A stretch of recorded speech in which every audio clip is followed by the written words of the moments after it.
Halo Sobat Rimba Raya, selamat datang di podcast Ngobrol Santai Rimba Raya Indonesia. Ruang di mana kita ngobrol santai tentang lingkungan, gaya hidup berkelanjutan, dan semua hal keren yang bisa kita lakukan untuk bumi tercinta. Aku Safa dan kali ini aku bakal ngobrol santai tentang eco-living dengan tamu yang spesial banget nih. Winner Duta Indonesia 2024, Kak Felix. Halo Kak Felix. Halo Kak Safa. Boleh nih Sobat Rimba Raya kenalan dulu sama Kak Felix. Oke, halo Sobat Rimba Raya. Kenalin, aku Felix Rimba, akrab dipanggil Felix, teman-teman mau manggil Rimba juga nggak apa-apa. Tapi aku agak sedikit shock nih Kak, Rimba Raya gitu ya, nama aku Felix. Jadi I think you was born to be duta lingkungan, you was born to be di sini untuk hari ini gitu ya, untuk menyampaikan terkait dengan lingkungan nantinya. Jadi teman-teman, sedikit cerita tentang aku Felix, tadi ya sudah dijelaskan. Dan saat ini aktivitas aku selain buat konten lingkungan ya terkait biopori, pengomposan, aku juga bekerja di salah satu kementerian di Republik Indonesia, yaitu Kementerian Komunikasi dan Digital Republik Indonesia, tepatnya di Pusat Pendidikan dan Pelatihan. Seperti itu. Wih, keren banget loh Kak Felix ini. Untuk kesibukannya sekarang apa nih Kak? Ya, kalau kesibukan aku adalah buat konten lingkungan, walaupun viewersnya belum banyak ya Kak. Tapi setidaknya aku percaya nanti lambat laun pasti bakal naik sih viewersnya gitu. Iya. Begitu. Selain itu juga aku adalah salah satu karyawan di Kementerian Komunikasi dan Digital Republik Indonesia. Iya. Gitu. Dengan background kakak yang udah keren banget nih, apa sih motivasi kakak untuk menjadi Duta Lingkungan Indonesia 2024? Wah, ini seperti pertanyaan saya pada saat wawancara gitu ya, di interview teman-teman semua terkait apa sih sebenarnya alasan menjadi duta lingkungan. Jadi banyak yang bilang you was born to be duta lingkungan gitu ya, karena nama saya Felix Rimba gitu ya. Tapi sebenarnya alasan saya bukan itu, adalah bagaimana sebenarnya saya itu agak sedikit gelisah dengan kondisi lingkungan pada saat ini gitu ya, apalagi Nabi pernah bilang gitu, karena umur dunia itu nggak sampai 1500, sedangkan sekarang sudah berapa. Nah, jadi saya lihat sepertinya manusia sekarang sudah mulai seperti mengeksploitasi lingkungan nih gitu kan. Manusia sudah tidak cinta lingkungan lagi gitu, tingkat kesadaran lingkungannya sudah semakin menurun gitu kan. Jadi aku lebih bagaimana gitu ya untuk menginfluence masyarakat gitu ya dengan titelku sekarang. Karena aku pernah menginfluence orang, coba mengajak orang gitu kan untuk lebih peduli, tapi mereka nggak percaya gitu. Karena apa? Mereka bilang, kamu siapa gitu, kamu punya background apa sampai kamu bisa ngajak kami gitu kan. Cuma dengan background S2 aja nggak cukup gitu. Jadi dengan aku jadi duta lingkungan gitu kan, aku bisa lebih lagi gitu kan menyampaikan, menginfluence orang, masyarakat, teman-teman semua untuk lebih cinta lingkungan. Sebenarnya menyampaikan itu tidak cukup, tapi harus dengan contoh juga gitu. Jadi memang aku sudah menerapin beberapa kegiatan lingkungan di rumah gitu ya. Mungkin itu juga bisa menjadi salah satu alasan aku ikut duta lingkungan untuk lebih divalidasi gitu. Kak Felix ini menjadi duta lingkungan jadinya bisa jadi contoh untuk kita semua, mulai dari rumah kita sendiri gitu ya Kak. Betul. Dengar-dengar Kak Felix ini udah menerapkan eco living. Nah, apa sih Kak? Banyak sobat yang awam dan belum tahu mengenai eco living itu. Oke, nah jadi memang kalau kita berbicara mengenai eco-living gitu ya, bagaimana sebenarnya kita itu menerapkan hidup yang berkelanjutan. Jadi itu kita bukan hanya egois tentang diri kita sendiri ya, bagaimana kita berkelanjutan, tentang kita melanjutkan hiduplah hari ini, tidak. Tapi bagaimana kita juga peduli dengan lingkungan gitu ya. Jadi seperti contohnya sehari-hari aja gitu ya, kalau misalnya kita sampah rumah tangga gitu kan, karena kita sebagai dari data menyebutkan sekitar 40,86% itu sampah berasal dari sampah rumah tangga Kak. Jadi memang kalau misalnya kita tidak mulai gitu ya, tidak mulai untuk eco living itu bagaimana gitu. Jadi memang penerapan tadi membuat pengomposan, kemudian juga pembuatan biopori itu saya terapkan di rumah seperti itu. Oke, mungkin banyak nih teman-teman yang udah sekarang mengerti tentang eco living tapi belum tahu nih mulai dari mana sih kita harus menerapkan eco living tersebut Kak? Cara yang paling simpel aja gitu. Oke, sebenarnya kalau yang saya terapin di rumah itu sudah sangat simpel gitu ya. Karena apa? Karena sesuai dengan estetik saya juga, dan dimulai dari rumah. Nah, siapa sih yang nggak mungkin masak di rumah gitu ya? Kalau ya, at least dia anak kos juga pasti masak gitu ya gitu. Nah, jadi hal simpelnya adalah gimana kalau misalnya kita itu buat pengomposan. Jadi sampah-sampah tadi, sampah organik, kita kompos gitu ya, kita kompos, kemudian itu bisa kita jadikan pupuk nantinya, dan itu dijadikan pupuk tanaman, dan itu juga sudah aku terapin di rumah teman-teman gitu ya. Dan itu mungkin sekarang nama kerennya adalah circular economy gitu. Jadi dari sampah, dari from garden to table ya gitu ya. Kemudian juga ini konsepnya adalah dari sampah dapur, food waste, food loss gitu ya, aku kompos, kemudian aku jadikan pupuk, dan pupuk itu aku jadikan tanaman. Dan kemarin kalau teman-teman itu lihat Instagram aku baru saja panen teman-teman. Wah, panen tomat mawar, itu juga ada cabai ya. Mungkin kalau ya teman-teman itu pantengin Instagram aku juga sering kok posting-posting terkait dengan panen gitu ya. Ada juga pokcoy, kemudian panen juga depan rumah.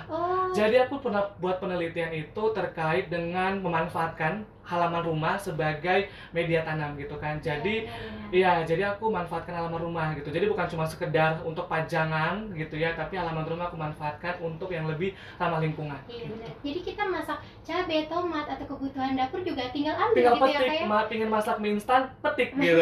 Misalnya usah jauh-jauh beli gitu ya. Bener gitu. Oke. Jadi Kak Felix ini menerapkan sampah-sampah limbah rumah tangga tadi dijadikan kompos gitu ya Kak? Betul, tapi bukan cuma itu Kak. Kalau misalnya kan tadi sampah organik ya. Nah, aku juga mengolah sampah non organik kayak sampah plastik gitu ya. Nah, jadi sampah-sampah plastik itu tadi aku masukkan, aku gabungkan menjadi satu gitu ya. Dan kemudian aku setorkan itu ke bank sampah seperti itu. Jadi memang sampah menjadi berkah gitu. Jadi cuan gitu kan. Jadi bisa diolah menjadi sesuatu yang bermanfaat lagi gitu. Betul, ya gitu. Kemudian untuk limbah organik tadi gimana tuh Kak untuk menjadikannya sebagai kompos gitu yang seperti Kakak lakukan? Iya, jadi kalau misalnya aku pribadi gitu ya, aku sudah menerapkan ini semenjak apa yang disampaikan oleh Profesor Kamir gitu ya. Jadi Profesor Kamir itu dari IPB, dosen sumber daya alam gitu ya, dan juga penemu dari biopori itu menyebutkan dan juga sudah menerapkan kalau dia itu tidak ada sama sekali mengeluarkan sampah dari rumahnya, even itu sampah plastik gitu ya. Jadi semua sampah itu diolah kayak jadi bank sampah, kemudian juga dan lain sebagainya. Kemudian sampah organik itu diolah jadi biopori dan jadi pengomposan. Jadi memang yang keluar dari rumah itu hanya residu gitu. Jadi kalau aku pribadi penerapan itu gitu ya, aku terapkan juga di rumah gitu kan. Jadi aku buat kompos itu adalah hal yang paling sederhana sebenarnya. Kalau misalnya kita mau buat hal-hal yang terlalu besar gitu ya, itu sedikit sulit. Tapi kalau misalnya kita dari hal-hal sederhana pembuatan kompos itu gampang sekali gitu ya. Misalnya tadi kita sudah beli kompos bagnya. Yang paling penting adalah kita beli kompos bag. Even pun kalau misalnya kalian tidak punya lahan yang gede gitu ya, kalian sudah punya kompos bag, letakin aja di pojok-pojokan rumah. Misalnya nih di tempat ini gitu ya, letakin aja di pojokan sono, pojok sini gitu kan letakin. Jadi kalian masukin tanah gitu ya, tanah, kemudian masukin tuh sampah-sampahnya gitu. Nah, kemudian ditutup dengan tanah hitam. Nah, begitu seterusnya gitu. Dan kurang lebih sebulan, 2 bulan gitu ya, kurang lebih itu aku sudah bisa panen. Dari bawah, gitu ya, aku buka dari bawah sudah jadi komposnya. Jadi bahan-bahan masakan yang udah kita anggap tidak bermanfaat, kita bikin jadi kompas malah bermanfaat untuk tumbuhan lainnya gitu. Betul, ya Kak ya. Jadi tumbuhan lainnya juga bisa lebih subur gitu kan ya Kak. Betul juga. Jadi memang kalau misalnya saat ini memang aku belum memanfaatkannya sebagai cuan ya. Aku cuma memanfaatkan untuk diriku dan juga sekitar gitu ya. Tapi kalau beberapa teman-teman yang sudah aku influence gitu ya untuk buat pupuk, nah mereka sudah lebih maju dari aku malahan. Jadi mereka sudah bisa dijual pupuknya per kantong 15.000 gitu. Lumayan banget ya. Dari sampah menjadi berkah lagi 15.000 per kantong. Nah dikali berapa kantong sudah jadi berapa gitu Kak. Jadi memang ya mungkin nanti next time aku juga bisa kayak mereka juga gitu ya. Aku yang ngajarin, malah aku yang belum nerapin gitu ya untuk jual. Nah mungkin nanti next time kita bisa sama-sama kolaborasi untuk jual gitu ya. Tapi keren banget loh Kak, dari Kakak jadi banyak orang terdekat Kakak itu memanfaatkan ilmu itu gitu Kak. Itu gimana cara menginfluence orang gitu Kak? Soalnya kan kadang dari diri kita sendiri aja susah gitu menerapkannya gitu. Kalau berbicara mengenai menginfluence orang itu kayaknya nggak gampang Kak. Itu sudah dari 2019 aku sudah influence gitu ya. Tapi walaupun gitu nggak gampang gitu ya. Aku banyak sekali dapat bulian gitu ya, dapat ceng-cengan tuh apa sih namanya, kayak si paling lingkungan, iyalah yang paling bersih. Kalau misalnya aku keluar lupa bawa tumbler, katanya mana? Katanya si duta lingkungan, si paling lingkungan gitu. Itu yang awalnya kayak berat banget tuh kalau misalnya keluar rumah diceng-cengin gitu ya. Nah tapi lama kelamaan aku bodo amat gitu, karena aku yakin gitu ya, mereka punya mulut untuk ngomong, tapi aku punya pikiran dan juga telinga untuk menyaring gitu. Mana hal-hal positif yang bisa aku terima dan aku terapin dalam diriku, mana hal-hal yang memang cuma sekedar aku anggap ya udah kalian bisa ngomong tentang aku apa, tapi aku nggak bakal terima gitu.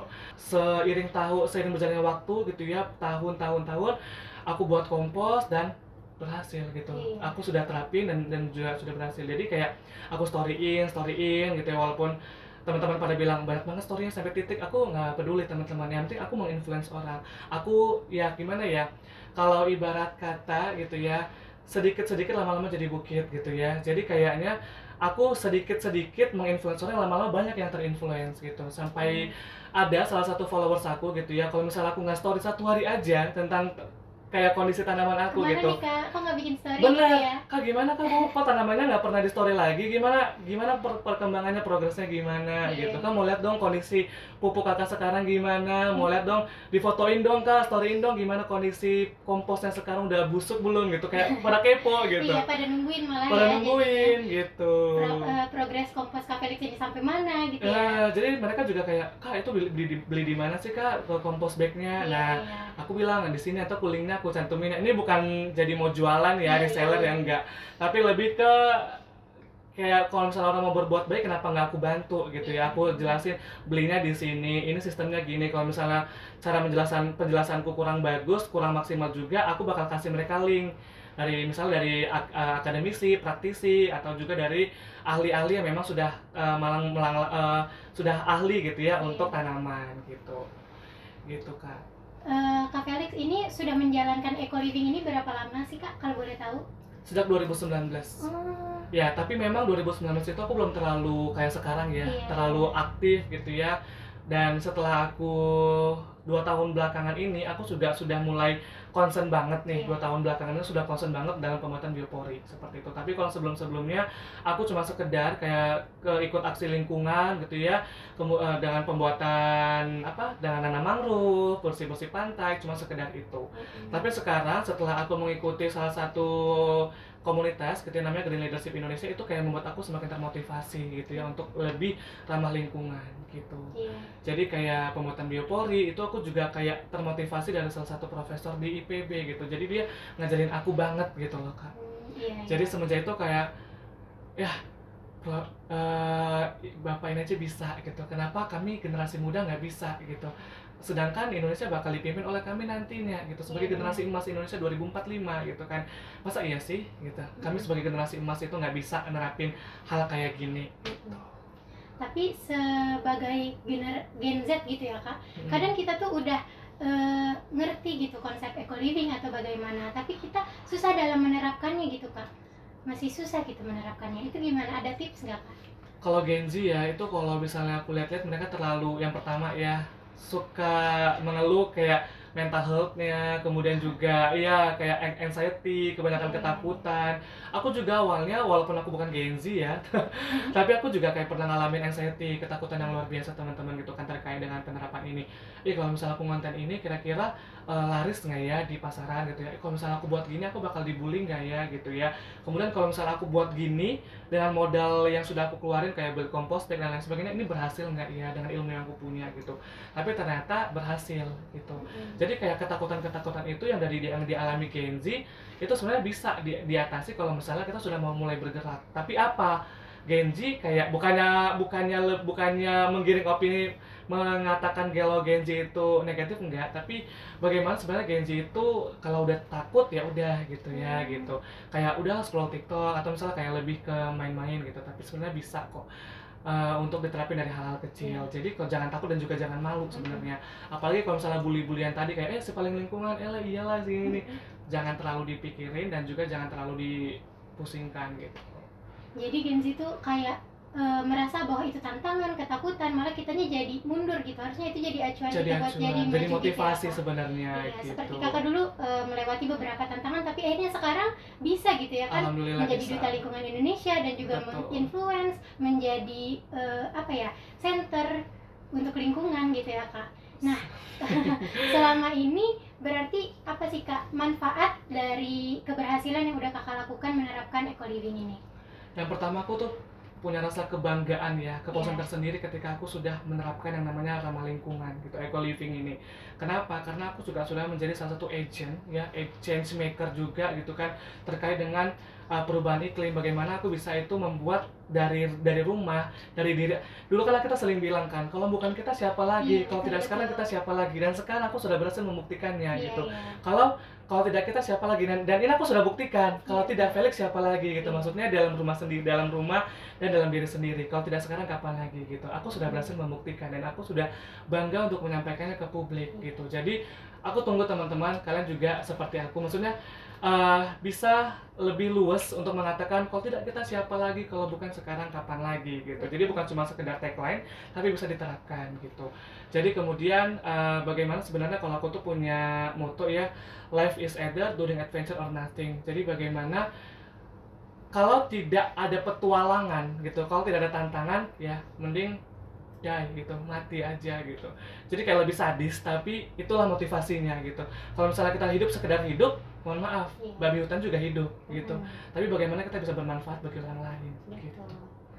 Dan pastinya penerapan eco living ini memiliki banyak manfaat nggak sih Kak yang Kakak rasakan setiap menerapkan ini, baik dari segi kesehatan mungkin Oh atau iya. bagaimana? Nah, jadi kalau misalnya jadi kalau misalnya dari segi kesehatan gitu ya, manfaatnya aku juga ngerasain gitu, Kak. Iya. Jadi aku bisa lebih aku kalau misalnya nerapin, saat ini kan aku lagi kolesterolnya lumayan tinggi gitu ya. Iya, jadi dengan penerapan ramah lingkungan gitu kan. Jadi misalnya aku tuh lebih konsumsi produk-produk yang ramah lingkungan gitu, kayak nggak terlalu konsumtif gitu ya. Jadi bisa lebih menjaga kesehatan gitu. Jadi selain itu, kalau misalnya gini ya, sisi positif yang lainnya gitu dari kita menjaga lingkungan adalah kita bisa lebih hemat gitu. Jadi sebenarnya orang-orang yang bisa jaga lingkungan adalah orang-orang hemat gitu ya, aku bisa bilang. Kenapa? Yang pertama, kalau misalnya kita bisa jaga lingkungan dari segi kita tidak sering gonta-ganti baju gitu ya. Iya, betul. Nah, apalagi perempuan gitu, sikit-sikit baju selama Risa berabrek itu mereka bilang nggak punya baju gitu. Nah, itu bisa jadi limbah gitu ya. Kalau misalnya aku sudah mulai besar, aku sudah mulai kayak tinggi gitu ya, jadi baju-baju kemarin nggak bisa kepake, itu bakal jadi limbah. Beda tren juga ganti baju lagi gitu, Iya, itu bakal jadi limbah gitu. Itu pasti bakal jadi salah satu kayak mana ya, itu jadi bakal yang pertama itu bakal jadi tren yang nggak bagus, konsumtif. Itu juga bakal jadi kita menjadi tidak hemat teman-teman. Tapi ketika kita menerapkan ramah lingkungan itu bisa menjadi hemat. Tapi banyak yang bilang alah hemat sama pelit itu beda tipis Felix, jadi mereka bilang gitu. Aku bilang ya terserah kalian menanggapi seperti apa, hemat dan pelit itu beda tipis, tapi lebih ke lebih ke ya ini aku gitu. Jadi kalau misalnya di feed Instagram aku bajunya itu aja ya nggak masalah gitu ya. Jadi karena aku lebih ke jaga lingkungan dan supaya aku mengurangi limbah gitu. Oke Kak, selain tadi kesehatan dan juga penggunaan pakaian yang harusnya kita lebih mengetahui yang kita pakai gitu, jadi jangan terlalu konsumtif gitu ya Kak. Betul. Ada nggak manfaat lain selain itu gitu Kak? Ya, jadi banyak sekali manfaat sebenarnya Kak Safa. Jadi bukan cuma sekedar kesehatan, kemudian juga dari segi menjaga perilaku tidak konsumtif. Jadi memang kalau misalnya kita menjaga lingkungan adalah kita sebagai salah satu agent untuk mendukung climate justice gitu ya. Bagaimana kita lebih adil dengan iklim gitu ya. Jadi dengan perilaku kita yang menjaga lingkungan, kita bisa menjaga alam juga. Karena ini juga sesuai dengan Trihita Karana. Bagaimana kita memiliki hubungan yang baik dengan Tuhan, hubungan yang baik dengan masyarakat, dan juga hubungan yang baik dengan alam. Seperti itu. Jadi kita itu nggak egois gitu loh. Jadi bagaimana kita sebagai manusia yang sosial, bukan cuma membutuhkan manusia tapi juga alam gitu. Sebenarnya alam tanpa kita bisa tapi gitu, kita tanpa alam bisa apa gitu. Betul. Seperti itu. Jadi kalau ditanya manfaatnya, sebenarnya banyak sekali manfaat ketika kita nerapin yang namanya eco living. Tadi kayak dari cuannya ada gitu ya. Kalau tadi kita buat pengomposan jadi cuan. Maggot misalnya untuk mengurangi sampah, maggot ya. Tadi sudah ada maggot, itu juga bisa mengurangi sampah gitu ya. Dan maggotnya nanti dikeringkan misalnya, dijadikan pakan ternak gitu ya. Itu juga jadi cuan. Sebenarnya banyak banget kalau misalnya kita mau ramah lingkungan. Dan untuk tadi itu banyak banget manfaatnya gitu ya Kak, dari kehidupan ramah lingkungan gitu. Nah, untuk itu sendiri Kakak, satu lagi sebelum misalnya aku potong. Gimana? Dan kalau misalnya teman-teman itu bisa nerapin ramah lingkungan, pasti teman-teman bakal jadi role model dan bisa bakal menjadi menginfluence, bakal jadi vlogger gitu ya, bakal jadi bakal diundang di beberapa podcast kayak misalnya gini gitu kan, karena untuk menceritakan kisah inspiratifnya mungkin ya. Jadi teman-teman bakal mempunyai kebanggaan tersendiri teman-teman. Jadi kita bisa menunjukkan kepada orang banyak bahwasanya aktivitas kita yang kecil gitu ya dengan pembuatan kompos dan biopori aja dan dimulai dari rumah itu bisa kok membantu kita untuk menjaga lingkungan gitu. Dan itu bisa menjaga bumi. Kita bisa menginfluence orang lain dengan cara seperti itu. Setiap orang yang melakukan hal kecil itu akan jadi dampak besar gitu ya kayak. Dan juga dalam agama kan bakal jadi pahala, ada ilmu, ilmu yang bermanfaat bakal jadi pahala juga gitu. Apalagi menjaga lingkungan ya kan. Benar gitu. Karena kan juga dalam agama juga pasti ada ajaran-ajaran yang untuk kita lebih menjaga bumi dan lebih peduli gitu dengan ciptaannya gitu. Nah, kakak ada nggak sih program khusus untuk mengajak masyarakat memulai eco living ini? Ada. Jadi aku tuh punya namanya Budiku Negeri yang sudah aku dirikan sejak tahun 2019 kan. Nama Budiku Negeri itu mungkin orang bertanya-tanya apa itu Budiku Negeri gitu ya. Jadi boleh itu dijelasin ke Sobat Rimba ya. Nah, jadi Sobat Rimba Raya, Budiku Negeri itu adalah advokasi yang sudah aku dirikan sejak tahun 2019.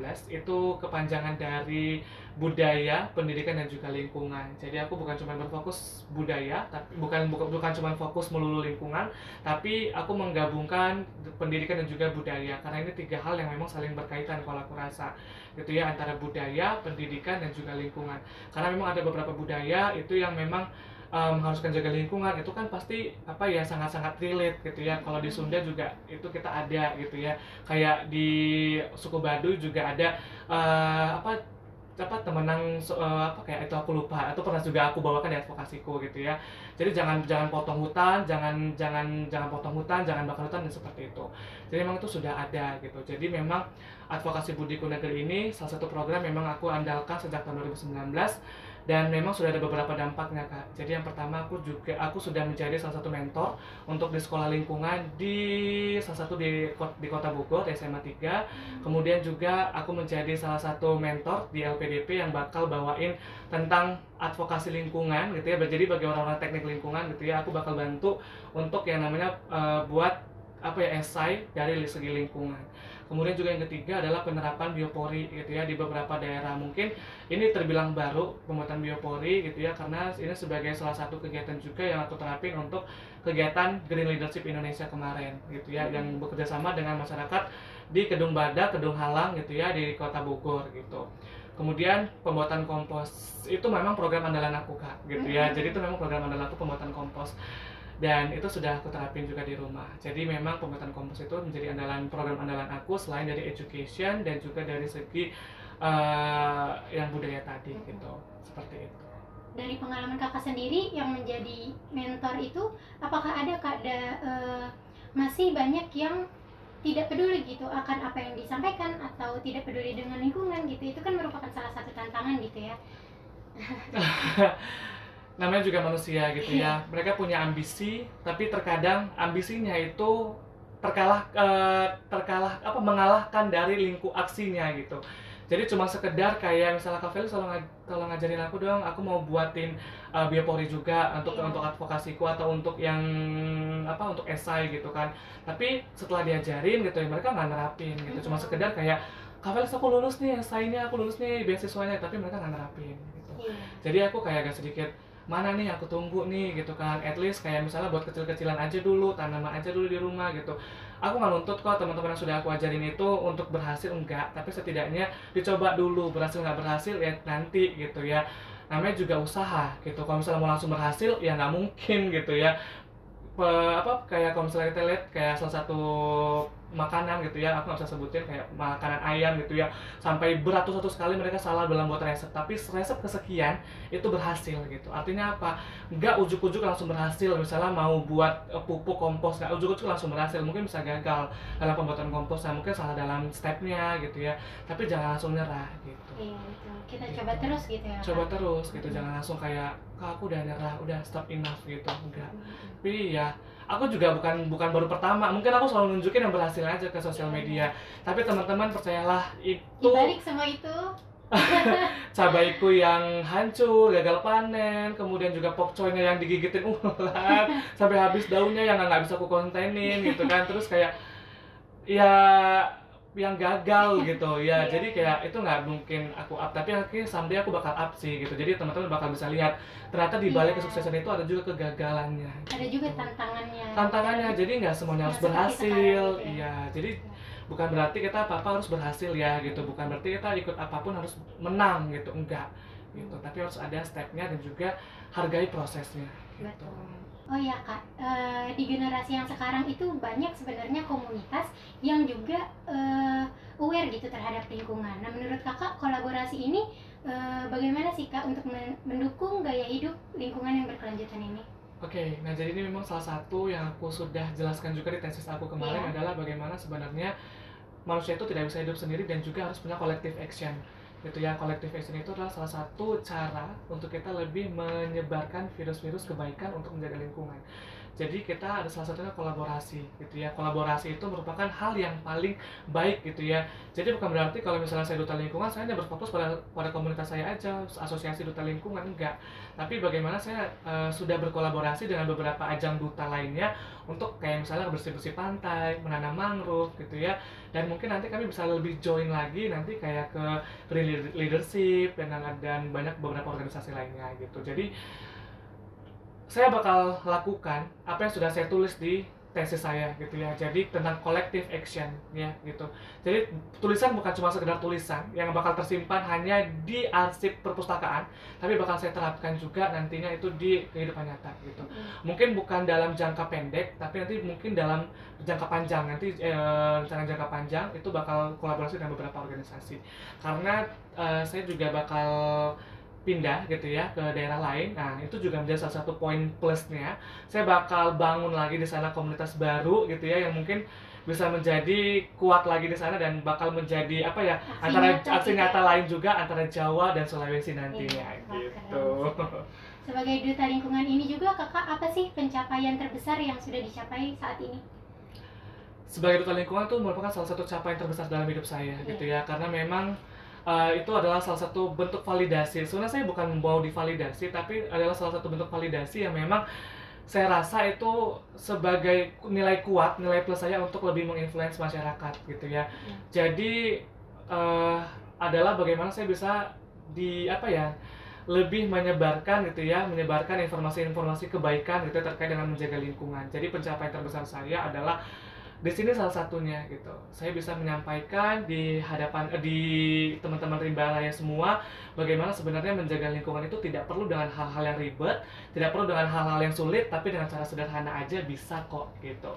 Asal kita lakukan bersama-sama gitu ya Kak, itu akan menjadi dampak yang besar juga. Betul gitu. Karena memang kita selalu punya tagline gitu ya, hal kecil jika dilakukan secara bersama dan juga dilakukan secara komitmen itu pasti akan memberikan dampak yang besar. Tapi apabila hal itu nggak dilakukan sama sekali gitu ya, who knows itu akan berhasil atau enggak gitu. Karena suatu proses itu nggak akan pernah tahu kalau nggak akan dijalani. Jangan mau kalah sebelum berperang. Itu sih kalau aku. Seenggaknya jalanin dulu aja gitu ya Kak, mulai dari diri kita sendiri. Jalanin aja dulu, jadinya kapan gitu ya.